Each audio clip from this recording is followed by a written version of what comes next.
Lecture 9. Mind-blowing inventions you won't believe exist. Mysterious music plays softly in background in a world where the boundary between science fiction and reality blurs with each passing day. We find ourselves standing at the precipice of a new technological renaissance. I'm your guide into this realm of the seemingly impossible, a world where the unfathomable has become tangible. Today, we venture into the shadowy corners of innovation to uncover mind-blowing inventions that, despite their existence, challenge our very understanding of what's possible. These are not concepts or prototypes gathering dust in some forgotten laboratory.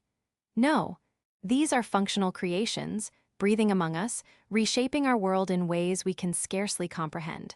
Prepare to have your perception of reality fundamentally altered. The line between the organic and synthetic is dissolving before our eyes. In the mysterious domain of biological innovation, scientists have achieved what was once deemed impossible. They've created life in the laboratory.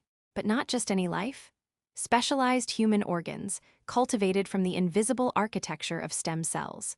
Imagine a heart, pulsating with life, grown not within a mother's womb, but in the sterile environment of a lab. These lab-grown organs represent not just medical advancement, but a philosophical shift in how we perceive creation itself. Patients no longer need to wait in the shadowy realm between life and death for donor organs. Their salvation can be cultivated, tailored specifically to their genetic code, eliminating rejection and creating perfect biological harmony. But perhaps even more perplexing is the fusion of mind and machine. Neural implants now exist that can interpret the electrical whispers of the brain, translating thought into action. These are not crude devices of limited function, but sophisticated interfaces bridging the gap between consciousness and computation. Consider the implications. A paralyzed individual thinking about moving their arm, and the limb responds accordingly.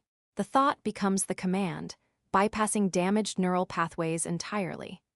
The boundary between intention and action collapses, leaving us to wonder, where does the human end and the machine begin? This enigmatic partnership between biology and technology manifests, most visibly in the form of bionic limbs controlled by thought alone. Prosthetics that respond not to physical triggers, but to the ethereal commands of the mind. These devices don't merely replace what was lost, they enhance it, imbuing the user with capabilities that transcend natural biological function. The most advanced of these prosthetics now provide sensory feedback, allowing the user to feel texture, pressure, and even temperature.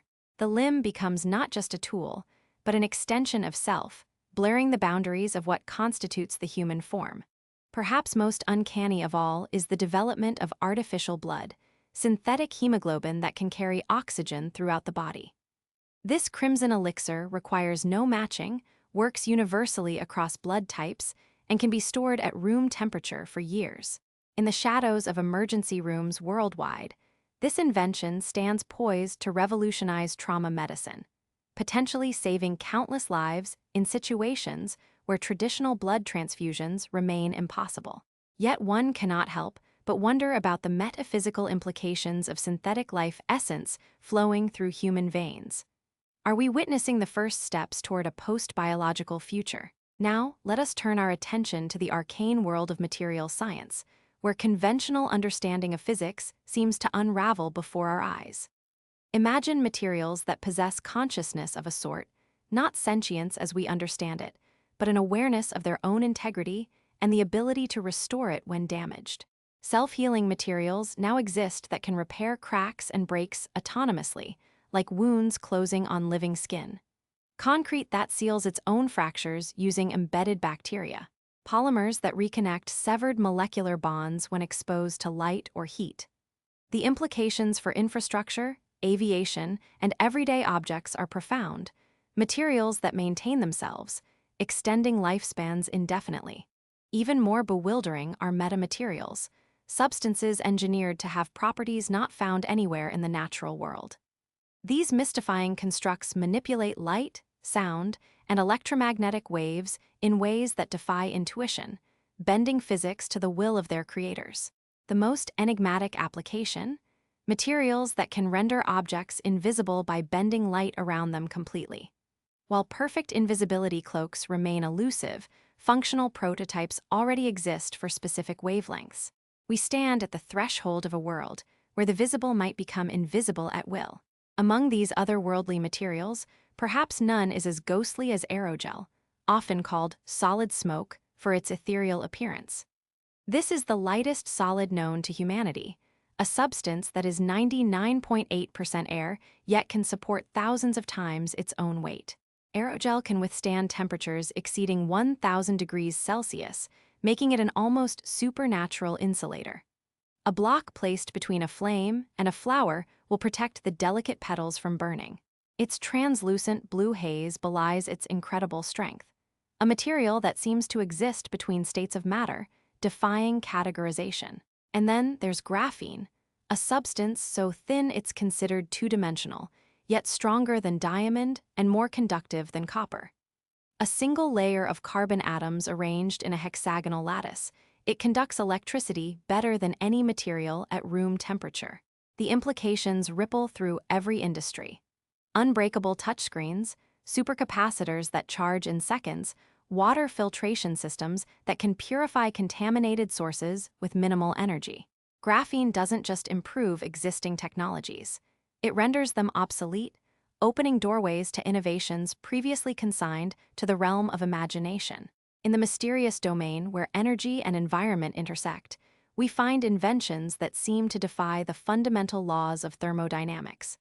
Consider artificial photosynthesis systems, mechanical forests that consume carbon dioxide and produce oxygen and fuel, mimicking the ancient alchemy of plants, but with vastly improved efficiency. These systems don't merely reduce our carbon footprint, they actively reverse it, transforming one of humanity's greatest threats into a valuable resource. The poison becomes the cure through technological transmutation. Equally mystifying are atmospheric water harvesters, devices that conjure water from seemingly empty air, even in the most arid environments. Using nothing but ambient energy, these modern-day divining rods extract moisture from the atmosphere, condensing it into life-giving water where none was thought to exist. In regions plagued by drought, these devices don't just supplement water supplies. They create them ex nihilo, challenging our perception of scarcity and abundance in the most fundamental of resources. The enigma of quantum dot solar cells represents another leap into the unknown, photovoltaics that can capture energy from invisible parts of the light spectrum. By harvesting infrared and ultraviolet light that conventional solar panels ignore, these systems generate electricity even on cloudy days or indoors. More bewildering still is their theoretical efficiency limit of 65%, more than double that of traditional silicon cells. We stand at the precipice of an age where energy scarcity becomes an archaic concept, rendered obsolete by our ability to harvest the invisible. Our oceans, once thought too vast to be significantly impacted by human activity, now choke on our plastic waste. Yet from this environmental apocalypse emerge technologies of almost mystical elegance. Autonomous ocean cleanup systems that navigate the currents like mechanical leviathans, silently collecting the detritus of our consumption. The most advanced of these systems can now extract microplastics invisible to the naked eye, purifying waters we once thought permanently tainted. They represent not just technological innovation, but a form of redemption, humanity's atonement for environmental transgressions through acts of creation. We now enter perhaps the most esoteric realm of all, computing systems that mimic the architecture of the human brain. Neuromorphic computers don't process information sequentially like conventional machines. Instead, they think in parallel, learning and adapting through artificial neural networks that echo our own cognitive processes. These systems don't just compute, they intuit, recognize patterns, and form connections in ways that traditional binary logic cannot approach. The line between calculation and cognition blurs, leaving us to wonder, at what point does processing become thinking? Even more perplexing are quantum computers, machines that harness the ghost-like properties of quantum particles to perform calculations that would take conventional supercomputers millennia to complete. These devices operate not in the binary world of ones and zeros, but in the quantum realm of superposition, where bits can exist in multiple states simultaneously.